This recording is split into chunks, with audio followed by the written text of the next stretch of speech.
नमस्कार दोस्तों हमारा टॉपिक है एवरेज। दोस्तों एवरेज में कुछ पॉइंट्स किए थे दोस्तों, एक और पॉइंट्स बचा हुआ अपना एवरेज में। तो दोस्तों एवरेज में पढ़ा था कि एवरेज इक्वल क्या होता है, सम बाय नंबर ऑफ टर्म्स होता है।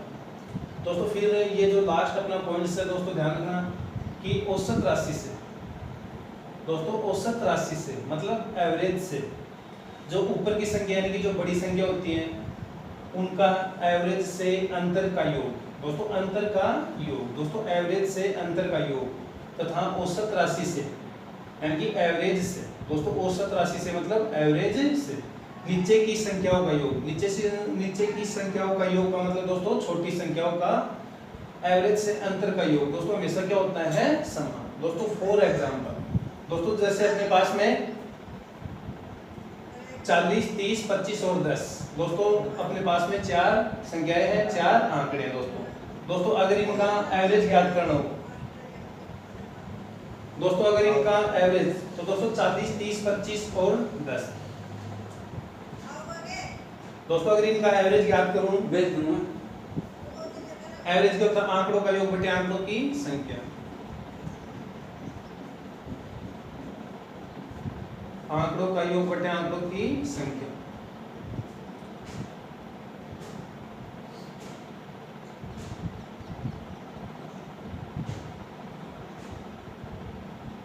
दोस्तों यहाँ थोड़ा सा चेंज करता हूँ, थोड़ी आसान संख्या पूरा भाग जाए दोस्तों यहाँ। तो दोस्तों ये हो गया अपना 40, 30, 20 और 10, तो दोस्तों टोटल कितना हो गया 70 और ये 100। दोस्तों अगर 100 को 4 से डिवाइड करो तो कितना आ गया, अपना एवरेज कितना आ गया दोस्तों 25। तो दोस्तों इनका एवरेज है, एवरेज कितना आया 25।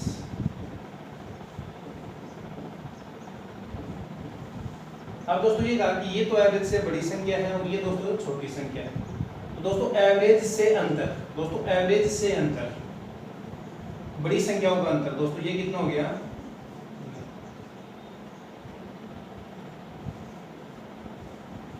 दोस्तों ये कितना हो गया 5।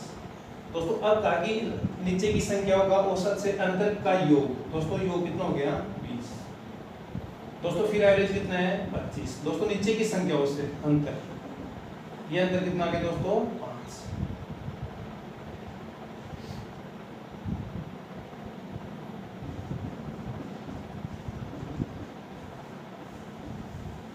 तो दोस्तों इनका जो सम है वो क्या होता है, दोनों का इक्वल होता है। तो दोस्तों ये था अपना लास्ट पॉइंट्स। दोस्तों पॉइंट्स के बाद में सीधे क्वेश्चन करते हैं एवरेज के।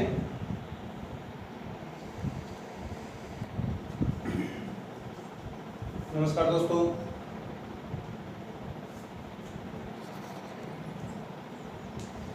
नमस्कार दोस्तों टॉपिक एवरेज स्टार्ट करने से पहले, एवरेज की क्वेश्चन करने से पहले जो अपना लाइव टेस्ट हुआ था, लाइव टेस्ट के अंदर एक डाउट क्वेश्चन था दोस्तों, क्वेश्चन नंबर 24। दोस्तों क्वेश्चन नंबर 24, दोस्तों सेम क्वेश्चन मैंने प्रॉफिट और लॉस का जो अपना टॉपिक हुआ था दोस्तों, सेम क्वेश्चन प्रॉफिट एंड जो लॉस का, प्रॉफिट एंड लॉस का जो अपना टॉपिक हुआ था, टॉपिक के अंदर दोस्तों सेम मैंने टाइप बताए थे। अगर आप लोगों ने वीडियो देखा हो तो सेम टाइप थी दोस्तों। क्वेश्चन ये है कि हमारा एक आदमी एक वस्तु को 20% के लाभ पर बेचता है, एक आदमी एक वस्तु को 20% के लाभ पर बेचता है। दोस्तों क्वेश्चन को पॉइंट टू पॉइंट करते हैं। एक आदमी एक वस्तु को, दोस्तों एक ही वस्तु है, एक वस्तु का जो सीपी है, क्रय मूल्य है वो 2 बार है। दोस्तों ध्यान रखना कि एक वस्तु को 20% के लाभ पर बेचता है। तो दोस्तों 20% के अगर लाभ पर बेचता है तो मैं सबसे पहले सीपी को लेट करता हूँ। दोस्तों सीपी कितना 100। दोस्तों ध्यान देना क्वेश्चन के ऊपर, सीपी कितना 100। अब दोस्तों कि एक आदमी एक वस्तु को 20% के लाभ पर सेलिंग कर रहा है या फिर बेच रहा है। तो दोस्तों एसपी सेलिंग प्राइस कितना होगा, 20% कितना होता है 120। दोस्तों 100 का 20% यानी कि 20, तो दोस्तों 120 के ऊपर बेच देगा। दोस्तों फिर ये कहा कि यदि उसने 20% कम में खरीदा होता, दोस्तों ध्यान देना यहाँ, यदि उसने 20% कम में खरीदा होता तो दोस्तों नया जो न्यू सीपी होगा,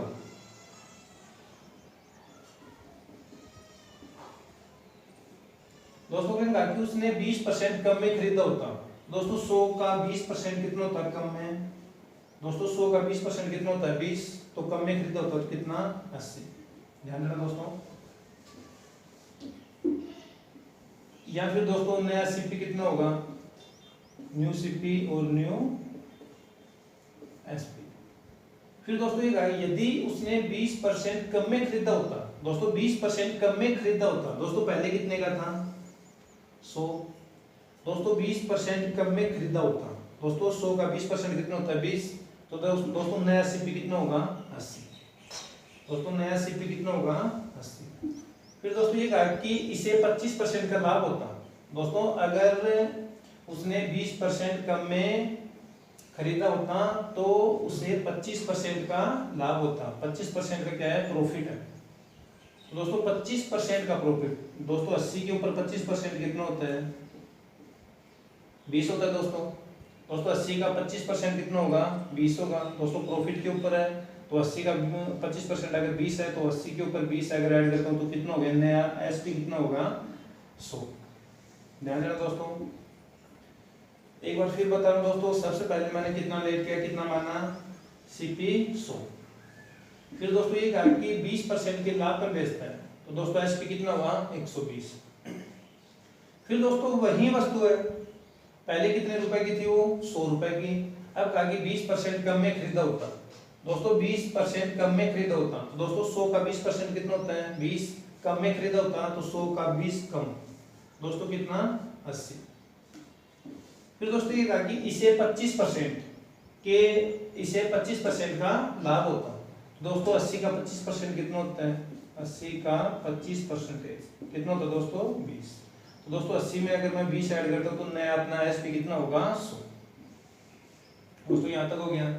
फिर दोस्तों ये कहा कि उसे 5 रुपए कम में बेची होती, दोस्तों 5 रुपए कम में बेची होती, दोस्तों ये ध्यान रखना कि 5 रुपए कम में बेची होती। दोस्तों सेलिंग प्राइस का जो डिफरेंस है वो कितना है? 5 रुपए कम। तो दोस्तों 5 रुपए कम में बेची होती, ये क्या है? सेलिंग प्राइस का डिफरेंस है, ये है एसपी का अंतर है दोस्तों। दोस्तों एसपी का डिफरेंस है, सेलिंग प्राइस का डिफरेंस। दोस्तों यहाँ सेलिंग प्राइस कितनी है? 120। दोस्तों यहाँ कितनी है? 100। तो दोस्तों इनका जो डिफरेंस है वो कितना है? 20। दोस्तों कितना आ गया डिफरेंस? 20। दोस्तों 20 का मान कितना गिवन कर रखा है? 5 रुपए कम। दोस्तों ये गिवन कर रखा अपने को। दोस्तों 20 का मान अगर 5 है तो मल्टीपल कितना होगा? दोस्तों 20 यूनिट। ध्यान देना दोस्तों, 20 यूनिट का मान कितना है? 5। तो दोस्तों 1 यूनिट का मान कितना होगा? 5 को डिवाइड करता हूँ 20 से 1/4। तो दोस्तों जो अपनी एक यूनिट है, एक मल्टीपल है, वो कितना है? 1/4। तो दोस्तों यहाँ ये पूछा कि क्रय मूल्य कितना है। दोस्तों ये क्रय मूल्य कितना है? ये भी कितने के ऊपर है? 100 भी कितने के ऊपर है? 1/4 के ऊपर है दोस्तों। तो 100 को 4 से डिवाइड करते हो तो कितना आ गया? 25 रुपए। तो दोस्तों वस्तु का क्रय मूल्य कितना आ गया? 25 रुपए। तो दोस्तों अब अपना जो टॉपिक एवरेज था, एवरेज को स्टार्ट करते हैं। तो दोस्तों एवरेज का आज की क्लास का फर्स्ट क्वेश्चन। दोस्तों फर्स्ट क्वेश्चन ये है कि अपने पास में कुछ संख्याएं दी गई है। दोस्तों संख्याएं कौन कौन सी है? 3 सही 3/4, 1 सही 3/4, 3 सही 7/8, 2 सही 5/8। दोस्तों इनका क्या ज्ञात करना अपने को? एवरेज ज्ञात करना है कि दोस्तों इनका एवरेज कितना होगा। तो दोस्तों सबसे पहले यहाँ ये बात सीखते हैं कि जो अपने पास में सबसे पहले है कि 3 सही 3/4। दोस्तों ये होता क्या है? वैसे तो 4 3 12 3 15 बट्टा कितना होता है दोस्तों? 4। लेकिन दोस्तों इनको ये ना करके दोस्तों ध्यान रखना कि 3 सही 3/, अगर अपने पास में 4 है तो दोस्तों ध्यान रखना कि 3 और 3 सही 3 और 3/4 के बीच में दोस्तों यहाँ किन का निशान होता है? प्लस का होता है। तो दोस्तों इसी संख्या को मैं क्या लिख सकता हूँ? 3। दोस्तों ध्यान देना है दोस्तों, अगर इनको मैं चेंज करता हूँ तो 4 को 3 से मल्टीप्लाई करता हूँ तो 12 12 3 कितना हो गया? 15/4 हुआ। दोस्तों कितना हुआ? 15/4। दोस्तों अगर इसी संख्या को मैं ये करता हूँ कि 3 + 3/4, तो दोस्तों इनका अगर एलसीएम कितना आया? 4। दोस्तों यहाँ नीचे कितना है? 1 को 4 से डिवाइड किया, 4 को 1 से डिवाइड किया 4, 4 3 कितना हो गया? 12। 4 1 4 और 3 1 3, तो ये दोस्तों कितना आ गया? 15/4। तो दोस्तों सबसे पहले आप लोग ध्यान रखना कि इनके बीच में यहाँ किन का चिन्ह होता है? प्लस का। तो दोस्तों ये संख्या, इस संख्या को मैं क्या लिख सकता हूँ, 3 + 3/4। दोस्तों अपने को सबसे पहले एवरेज ज्ञात करना है। एवरेज के इक्वल क्या होता है, सम बाई नंबर ऑफ टर्म्स, आंकड़ों का योग बटे आंकड़ों की संख्या। तो दोस्तों नंबर ऑफ टर्म्स ये तो कितने हैं, नंबर ऑफ टर्म्स ये तो कितना है, 1 2 3 और 4 दोस्तों। कितना है दोस्तों, ध्यान रखना 4। नंबर ऑफ टर्म्स दोस्तों 1 2 3 और कितना है 4 दोस्तों। नंबर ऑफ टर्म्स कितना है दोस्तों, 4। दोस्तों अब अपने को ज्ञात करना है कि इनका योग कैसे ज्ञात करें। दोस्तों इनका मैं सम, तो सम के लिए दोस्तों कितना हो गया, 3 + 3/4 प्लस 1 + 3/4 प्लस 3 + 7/8 2 + 5/8। अब दोस्तों जो पूर्ण संख्याएं हैं उनको अलग करता हूं, 3 + 1 + 3 + 2 प्लस दोस्तों जो संख्या बाकी शेष है भिन्न के रूप में, फ्रैक्शन के रूप में, उनको अलग है ब्रैकेट में। तो दोस्तों सबसे पहले 3/4 3/4 7/8 और 5/8। दोस्तों ये कितना हुआ अपना, 3 6 9। दोस्तों ये कितना हुआ, 9 प्लस दोस्तों इनका ऐड करता हूं। दोस्तों आपको पता है कि ये दो संख्या है, इन दोनों का हर बराबर है। दोस्तों अगर हर इक्वल होने के बाद में क्या होता है दोस्तों, ऊपर जो अंश होता है उनका सीधा ही ऐड होता है। तो दोस्तों 3 और 3 कितना हो गया, 6/4। दोस्तों ये तो कितना हो गया, 6/4। दोस्तों ये हल करते हैं, तो दोस्तों 3 और 3 कितना हो गया, 6/4 हो गया। और दोस्तों ये कितना होगा, 12/8। दोस्तों कितना हुआ, इन दोनों का हर बराबर है। दोस्तों इन दोनों का हर अगर बराबर है तो सीधा ही मैं ऊपर जो अंश है उनको ऐड करता हूँ। 7 और 5 कितना हो गया, 12/8। दोस्तों अगर इनको हल करता हूँ तो एलसीएम कितना आ गया इन दोनों का, 8। दोस्तों अगर एलसीएम 8 आ गया, 4 × 8 ये कितना हो गया, 12। दोस्तों ये कितना हो गया, 12 12 दोस्तों कितना हो गया, 24। 24 को अगर 8 से डिवाइड करें तो दोस्तों ये कितना आ गया, 3। तो दोस्तों इनका योग कितना आ गया, 3। तो दोस्तों अपना जो सम है वो कितना आ गया, 12 आ गया। दोस्तों जो अपना सम था वो कितना आ गया, 12। अब दोस्तों एवरेज इक्वल क्या होता है, दोस्तों एवरेज इक्वल क्या होता है, तो दोस्तों एवरेज के बराबर होता है आंकड़ों का योग बटा आंकड़ों की संख्या। दोस्तों योग कितना आ गया, 12। दोस्तों ध्यान रखना संख्या कितनी है, 1 2 3 4, नंबर ऑफ टर्म्स कितने हैं, 4। तो दोस्तों जो एवरेज होगा वो कितना होगा, 3 होगा। दोस्तों ये था अपना बेसिक। दोस्तों इसी क्वेश्चन को अगर एग्जाम में करना है तो दोस्तों इतना ना करके आप लोग सीधा ही आपको ये पता है कि ये 3 है। दोस्तों जो पूर्ण संख्या है अपनी कितनी है, 3 1 4 3 7 और 2। दोस्तों सबसे पहले इनको ऐड करता हूँ, 3 1 3 और 2। तो दोस्तों इनका ऐड कितना हो गया, 3 3 6 3 9 प्लस दोस्तों इनको अलग करता हूँ, 3/4 3/4 और 7/8 और 5/8। दोस्तों इनको अगर ऐड करने के बाद में ये कितना आया था, 3 आया था। टोटल कितना हो गया दोस्तों, 12।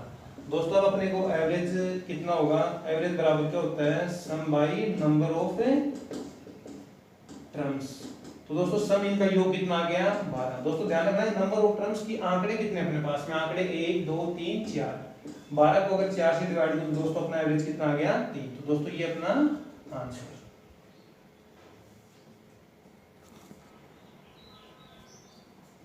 दोस्तों आज का हमारा नेक्स्ट क्वेश्चन। दोस्तों नेक्स्ट क्वेश्चन को पढ़ने से पहले इतना बता रहा हूँ, जो भी स्टूडेंट लिस्ट फर्स्ट व सेकंड में दोस्तों व्यू ऑफ एग्जाम, जो आज का सेकंड क्वेश्चन है, very very important.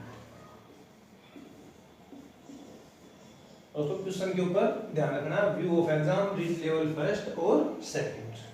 View of exam very very important question. दोस्तों आंसर करने से पहले क्वेश्चन को पढ़ते हैं। दोस्तों एक छात्र है, एक स्टूडेंट है। स्टूडेंट्स की जो उम्र है 9 वर्ष 8 माह। ध्यान देना, जो छात्र था, स्टूडेंट था, छात्र की उम्र कितनी हो गई, 9 वर्ष 8 माह। दोस्तों क्वेश्चन को कैसे भी कर सकते हो, लेकिन दोस्तों क्वेश्चन वैसे अटेम्प्ट करो बिल्कुल आसान तरीके से हो दोस्तों। ये नहीं कि यहाँ तो इनको क्या करो कि 9 वर्ष को 8 माह में चेंज करते हैं, फिर माह को किन में चेंज करते हैं, वर्ष में चेंज करते हैं। तो दोस्तों वो थोड़ा सा हार्ड भी होगा दोस्तों। बिल्कुल आसान तरीके से करते हैं कि छात्र 9 वर्ष 8 माह का है, जो पिता था वो 40 वर्ष 6 माह। ध्यान देना दोस्तों। माता है, माता की उम्र बताई गई है 36 वर्ष 9 माह। और जो छात्र की बहन है, सिस्टर है, उनके आयु है 12 वर्ष और 9 माह। दोस्तों इनको सबसे पहले क्या करते हैं कि वर्ष जो है, साल है, उनको अलग ऐड करते हैं और माह को अलग ऐड करते हैं। दोस्तों अगर इनको मैं ऐड करता हूं तो दोस्तों ये हो गया अपना 9 वर्ष है दोस्तों। ये कितना है 9 वर्ष। दोस्तों साल इनको अलग ऐड करता हूं और जो माह मंथ है उनको अलग ऐड करता हूं। तो दोस्तों इनको अगर ऐड करता हूं 9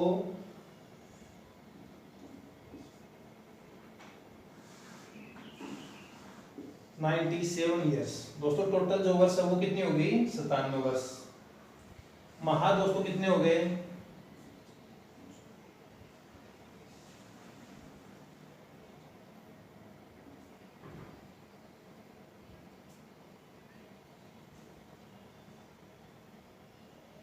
32 माह। दोस्तों कितने हो गए 32 माह। दोस्तों एक बार फिर बता रहा हूं, जो छात्र था 9 वर्ष 8 माह का था, पिता 40 वर्ष 6 माह का, माता 36 वर्ष 9 माह, बहन 12 वर्ष 9 माह। दोस्तों सबसे पहले जो वर्ष था उनको अलग ऐड करता हूं, जो माह है उनको अलग ऐड करते हैं। दोस्तों इतना पता है कि जो नंबर ऑफ टर्म्स वो तो कितने हो गए 4 हो गए। दोस्तों 4 से डिवाइड करना है। आंकड़ों का योग बटे आंकड़ों की संख्या। तो दोस्तों आंकड़ों का योग कितना हो गया 97 वर्ष 32 माह। दोस्तों ध्यान देना। और जो नंबर ऑफ टर्म्स है, आंकड़ों की संख्या कितनी हो गई 4। अब दोस्तों जो एवरेज ज्ञात करते हैं, एवरेज के बराबर क्या होता है आंकड़ों का योग बटे आंकड़ों की संख्या। आंकड़ों का योग बटे आंकड़ों की संख्या। तो दोस्तों आंकड़ों का योग कितना आ गया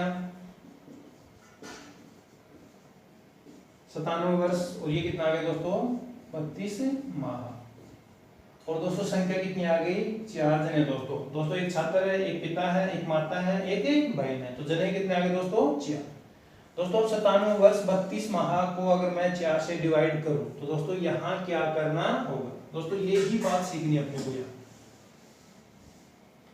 दोस्तों इनको यहाँ टुकड़े करता हूँ। दोस्तों मेरे को बताया कि 97 को अगर मैं 4 से डिवाइड करता हूँ तो पूरा भाग नहीं जाएगा। 32 में कितने का भाग गया 4 का। दोस्तों ये पूरा भाग जाएगा। लेकिन दोस्तों अगर मैं ये करता हूँ कि 97 की जगह मैं कितना करता हूँ 96 वर्ष करता हूँ। ध्यान देना दोस्तों। अगर 97 है, 97 की जगह 96 करता हूँ। क्यों दोस्तों 96 में कितने का भाग जाएगा 4 का भाग। कितनी बार जाएगा 4 दूनी 8, 1 4 4 16। दोस्तों कितना हो गया 24। अब दोस्तों दिमाग में ये हो कि सर 32 माह। दोस्तों अगर 32 माह को मैं वर्ष में चेंज करता हूं तो 24 माह और ऊपर कितना 8 माह। दोस्तों 24 माह इनमें कितने वर्ष हो गए 2 वर्ष। और दोस्तों ये कितना हो गया 8 माह। अब दोस्तों 97 में अगर 2 ऐड करता हूं तो कितना होगा दोस्तों 99 होगा। दोस्तों कितना होगा 99। दोस्तों वही हो गया कि 99 में 4 का भाग नहीं जाएगा। फिर दोस्तों 99 से पहले कितना होता है 98, 4 का भाग नहीं जाएगा। फिर दोस्तों 97, दोस्तों 4 का भाग नहीं गया। फिर दोस्तों अपने पास कितना है 96। दोस्तों 96 में 4 का भाग पूरा जाएगा। तो दोस्तों इनको मैं टुकड़ों में जो 97 वर्ष और 32 माह इनके मैं टुकड़े करता हूँ। दोस्तों मेरे को बताया कि 2 अंकों की सबसे छोटी संख्या। दोस्तों नंबर सिस्टम पढ़ा होगा आप लोगों ने कि 2 अंकों की सबसे बड़ी संख्या।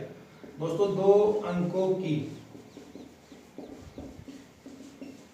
सबसे बड़ी संख्या नंबर सिस्टम में पढ़ाया था मैंने दोस्तों कि बड़ी संख्या जो 4 से विभाजित हो, जो 4 से विभाजित। तो दोस्तों वो कौन सी होती है, अपने को ये बताया कि 96 होती है। दोस्तों कौन सी वो 96 होती है। तो दोस्तों इसके टुकड़े करता हूँ कि 97 को मैं क्या कर सकता हूँ 96 वर्ष।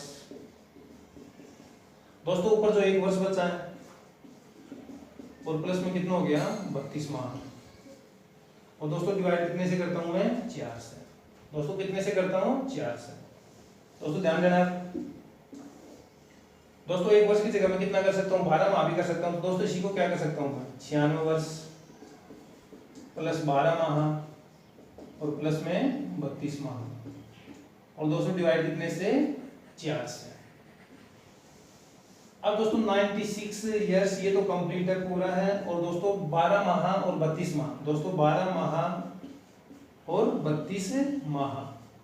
दोस्तों इनको ऐड करता हूँ 44 माह हो गए। दोस्तों कितना हो गया 44 महीने हो गए, मंथ हो गए दोस्तों ये कितना हो गया 44 महीने। अब दोस्तों इनको अगर मैं 4 से डिवाइड करता हूँ, दोस्तों 96 को अगर मैं 4 से डिवाइड करता हूँ तो कितना आएगा 24 ईयर्स। और दोस्तों 44 को अगर मैं 4 से डिवाइड करता हूँ तो दोस्तों कितने 11 महीने। तो दोस्तों जो 4 व्यक्ति थे छात्र, पिता, माता और बहन, उनका जो एवरेज होगा वो होगा 24 वर्ष 11 महीने का उनका क्या होगा दोस्तों एवरेज होगा। तो दोस्तों ये है आंसर।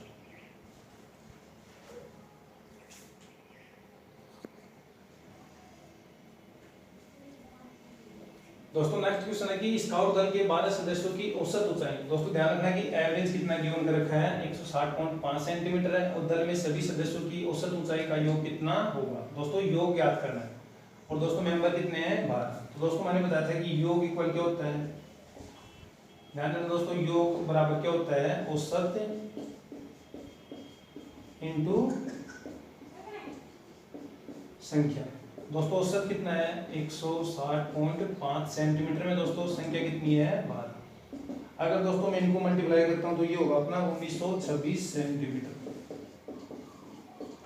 और दोस्तों सेंटीमीटर को अगर मीटर में चेंज करता हूं, दोस्तों सेंटीमीटर को अगर मैं मीटर में चेंज करता हूं तो 100 का 12। तो दोस्तों यहाँ अगर मैं 100 से डिवाइड करता हूँ तो दोस्तों ये कितना होगा 19.26 मीटर। दोस्तों सीधा छोटा सा क्वेश्चन है कि योग के बराबर क्या होता है औसत गुणा संख्या। दोस्तों औसत कितनी दे रखी है 160.5 सेंटीमीटर है, संख्या दोस्तों कितनी है 12। दोस्तों मल्टीप्लाई करता हूँ 1926 सेंटीमीटर। अब दोस्तों अगर मीटर में आंसर रहा हूँ तो 100 से डिवाइड किया तो दोस्तों कितना होगा 19.26 मीटर। अपना क्वेश्चन है कि कुछ छात्राओं का कुल भार टोटल वेट कितना है 273 केजी है। यदि उनके भार वेट का एवरेज कितना गिवन कर रखा है 93 केजी है। तो दोस्तों छात्राओं की संख्या ज्ञात करनी है। दोस्तों सभी जानते हो कि संख्या नंबर इक्वल क्या होता है, संख्या इक्वल क्या होता है योग बटा औसत। दोस्तों फर्स्ट वीडियो में बताया था कि संख्या के बराबर क्या होता है योग बटा औसत। दोस्तों योग कितना है 273। दोस्तों औसत कितना है 39। दोस्तों अगर इनको डिवाइड करता हूं तो दोस्तों कितना होगा 7।